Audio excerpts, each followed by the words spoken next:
भूतिया कहानियाँ अक्सर हमारी कल्पनाओं को चुनौती देती हैं, लेकिन कुछ ऐसी होती हैं जो हमारे भीतर गहरे असर छोड़ जाती हैं। ऐसी ही एक कहानी है अमावस्या, जिसमें अच्छाई और बुराई दोनों का अद्भुत संगम देखने को मिलता है।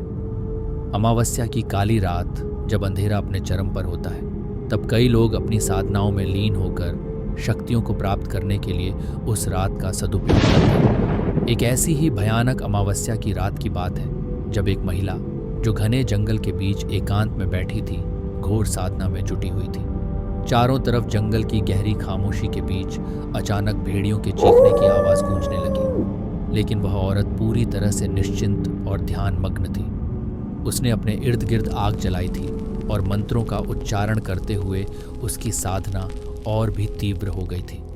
जैसे जैसे समय गुजरता गया, उसकी साधना का प्रभाव भी बढ़ने लगा। अचानक वह औरत अपने स्थान से धीरे धीरे ऊपर उठने लगी, जैसे कोई अदृश्य शक्ति उसे खींच रही हो। इसके साथ ही उसके सामने की आग भी उसके साथ ऊपर उठने लगी और कुछ ही पलों में आग की लपटें आसमान को छूने लगी। ये देखकर वह औरत पूरी तरह से उग्र और विकट रूप में बदलने लगी। अचानक वह जमीन पर गिर पड़ी, जैसे उसकी पूरी ताकत क्षीण हो गई हो, लेकिन कुछ ही क्षणों में वह उठकर खड़ी हो गई। अब वह पहले जैसी नहीं रही थी। उसकी आंखों में एक अजीब सी चमक थी, जैसे उसने कुछ अकल्पनीय शक्ति प्राप्त कर ली हो। अमावस्या की काली रात के उस गहरे प्रभाव ने उसे रूहानी शक्तियां प्रदान कर दी थी। अब वह औरत केवल साधक नहीं, बल्कि एक प्रचंड शक्ति की मालिक बन चुकी थी। उसकी आंखों में प्रतिशोध की आग जल रही थी और अब वह पूरी तरह से तैयार थी अपनी खोई हुई शक्ति का बदला लेने के लिए। अमावस्या की रात अब केवल अंधेरे की रात नहीं रही थी, बल्कि एक नई शक्ति के जागृत होने का समय बन चुकी थी। वह औरत अब अपने बदले की आग में जलने के लिए पूरी तरह से तैयार थी। उसकी साधना पूरी हो चुकी थी और अब वह किसी भी ताकत को नष्ट करने के लिए अडिग थी। दरअसल सौरभ 6 माह पहले शादी करके गांव से शहर आया था। वह अपनी पत्नी के साथ एक किराए के मकान में रहता था। सौरभ घरेलू व्यक्ति था। वह ज्यादातर समय घर के कामों में लगा रहता था। सौरभ की पत्नी पायल थी और पायल के पति बैंक में एक क्लर्क थे।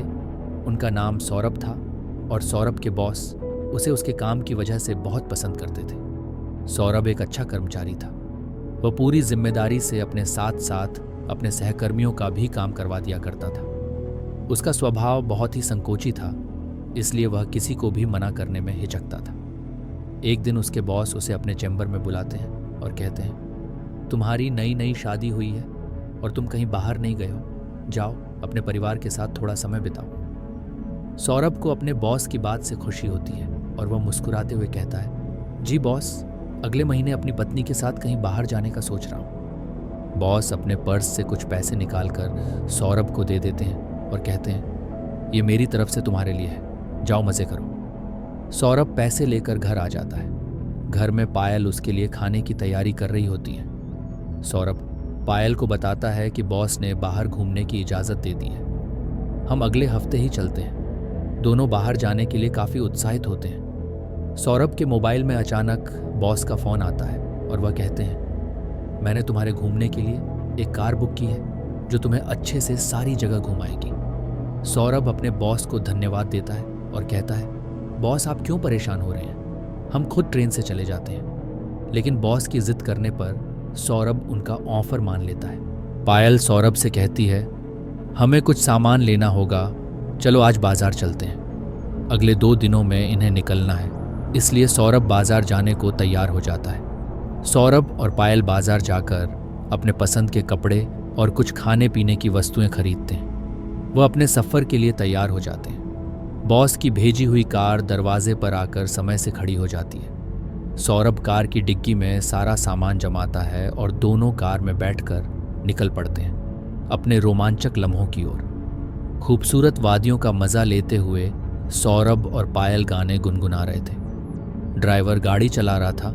अचानक ड्राइवर गाड़ी का दरवाज़ा खोलकर बाहर कूद जाता है और गाड़ी का संतुलन बिगड़ जाता है, जिससे गाड़ी पहाड़ी से नीचे जंगली रास्ते की तरफ मुड़ जाती है और तेजी से जाकर एक पेड़ से लटक जाती है।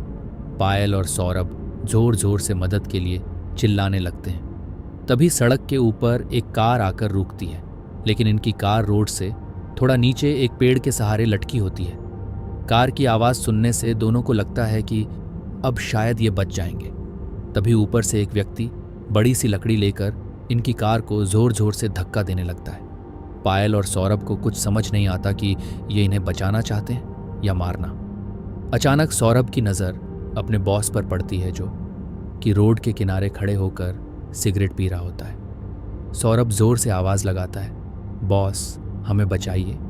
लेकिन सौरभ के बॉस एक बहुत बड़ा पत्थर लाकर कार के ऊपर पटक देते हैं और पेड़ की लकड़ी टूट जाती है, जिससे कार खाई में जा गिरती है। खाई गहरी होने के साथ साथ जानवरों से भी भरी है। दरअसल ये बहुत बड़ा जंगल है जो ज़मीन की बहुत गहराई में फैला हुआ है।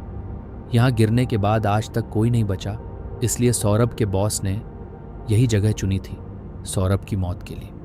सौरभ के बॉस उसे क्यों मारना चाहते थे, ये बात दोनों के लिए राज रह जाती है और गाड़ी खाई समा जाती है। अगली सुबह अखबार में हादसे की खबर छपी होती है, लेकिन साथ ही करोड़ों रुपए की हेरा फेरी का आरोप भी सौरभ के ऊपर लगा होता है। दरअसल सौरभ के बॉस ने ऐसे कई खातों से सौरभ के जरिए पैसे निकलवाए थे, जिन खातों में लंबे समय से कोई प्रतिक्रिया नहीं हुई और बैंक की ऑडिट के दौरान पाया गया कि सौरभ के सिग्नेचर की मदद से ये काम हुआ है। लेकिन अब सौरभ दुनिया में ही नहीं है, वह नहीं कह सकता कि यह काम उसके बॉस ने उससे करवाया है। सौरभ और पायल की दुनिया उजड़ चुकी थी, लेकिन होनी को कुछ और ही मंजूर था। हादसे में सौरभ की मौत हो जाती है, लेकिन किस्मत से पायल की जान बच जाती है। खाई में गाड़ी गिरने के बाद पायल बेहोश हो चुकी थी। तभी एक जंगली व्यक्ति की नज़र इनकी कार पर पड़ती है और वह दोनों को कार से बाहर निकालता है। सौरभ मर चुका होता है, लेकिन पायल की सांस चल रही होती है, इसलिए वह उसके पति को छोड़कर पायल को अपने साथ अपने कबीले ले आता है। ये कबीला बहुत ही खूंखार वनवासियों का था, जो कि काली शक्तियों के स्वामी थे। वह पायल को अपनी औषधियों से कुछ ही दिनों में ठीक कर देते हैं। पायल उनकी भाषा समझने में असमर्थ होती है, लेकिन वह इशारों से बातें समझा पा रही थी। वह सिर्फ इतना जानती थी कि उसके पति के बॉस ने ही उनकी जान ली है। अब वह बदला लेना चाहती थी। उसे कोई रास्ता नजर नहीं आ रहा था। वह तय करती है कि इन्हीं के बीच में रहकर वह काली शक्तियां प्राप्त करेगी और अपने दुश्मन का सर्वनाश करेगी, और कहानी वहीं आ जाती है जहां से शुरू हुई थी। पायल घने जंगलों में काली शक्तियां प्राप्त कर चुकी थी और अब वह इतनी ताकतवर थी कि पलक झपकते ही वह किसी भी स्थान में पहुंच सकती थी। उसके साथ भूतों का पूरा समूह चलता था। उसके एक इशारे पर किसी भी व्यक्ति को खाक में मिलाया जा सकता था। पायल एक मॉडर्न लड़की बनकर बॉस के दफ्तर पहुंच जाती है। दरअसल पायल को सौरभ के बॉस ने कभी नहीं देखा था, इसलिए वह उसे पहचान नहीं पाते। लेकिन अब वह कोई साधारण लड़की नहीं, बल्कि काली शक्तियों की महारानी थी। उसे काली शक्तियों की वजह से पता चल चुका था कि आखिर बॉस ने उसके पति को क्यों मारा। वह अपने पति को निर्दोष साबित करना चाहती थी और असली गुनहगार को सजा देना। पायल ने काली शक्तियों के प्रभाव से एक आकर्षक रूप धारण किया था, जिसे देखते ही सौरभ के बॉस मोहित हो जाते हैं। पायल बॉस से झूठ कहती है कि मेरे पिता के खाते में करोड़ों रुपए हैं, लेकिन वह खाता किसी और का होता है जो इस दुनिया से जा चुका था, और उसके बेटे भी उस खाते के बारे में नहीं जानते। लेकिन पायल को अपनी काली शक्तियों से उस खाते की जानकारी मिल जाती है, इसीलिए वह उदाहरण की तरह उसी बैंक खाते का इस्तेमाल करती है। बॉस खाते का बैलेंस देखकर दंग रह जाते हैं। उन्हें लगता है कि अब लंबा हाथ मारने का मौका मिला है। तभी बॉस कहते हैं, जी मैडम, ये तो बहुत आसान है, लेकिन इसके लिए 50% मुझे चाहिए। पायल तुरंत हाँ कर देती है। तभी वह अपने एक क्लर्क को बुलाते हैं और कहते हैं कि जाओ मैडम के खाते से पैसे निकालने की प्रक्रिया पूरी करो। क्लर्क बैंक में नया था, उसे बॉस की काली करतूत नहीं पता कि बॉस कैसे निर्दोष कर्मचारियों को गैर कानूनी तरीके से पैसे कमाने के लिए इस्तेमाल करके उन्हें जुर्म में फंसाता है। क्लर्क बाहर चला जाता है। इसी दौरान सारी बातें पायल रिकॉर्ड कर लेती हैं, ताकि उसे मारने से पहले अपने पति को निर्दोष साबित करने के सबूत हासिल कर लें। बॉस का आदेश पाते ही क्लर्क मुद्रा आहरण की प्रक्रिया प्रारंभ कर देता है और बॉस के चैम्बर में खूनी खेल शुरू हो जाता है। खिड़की के कोने कोने से कांच के टुकड़े टूटकर बॉस के शरीर में घुस जाते हैं और वह दर्द से चीख रहा होता है। पायल भूतों की मदद से बॉस के शरीर के टुकड़े टुकड़े करवा देती है। ये सब इतनी जल्दी होता है कि किसी को संभलने का मौका नहीं मिलता। बैंक में उपस्थित लोगों में अफरा तफरी मच जाती है। बॉस के चैम्बर को खून से लाल देख सभी डर से कांपने लगते हैं। पायल ने अपना बदला ले लिया था। पायल चैम्बर से बाहर आकर अपने आप को पुलिस के हवाले कर देती है। पायल इतनी शक्तिशाली ताकतों की मालिक थी, अगर वह चाहे तो उसे कोई हाथ भी नहीं लगा सकता था।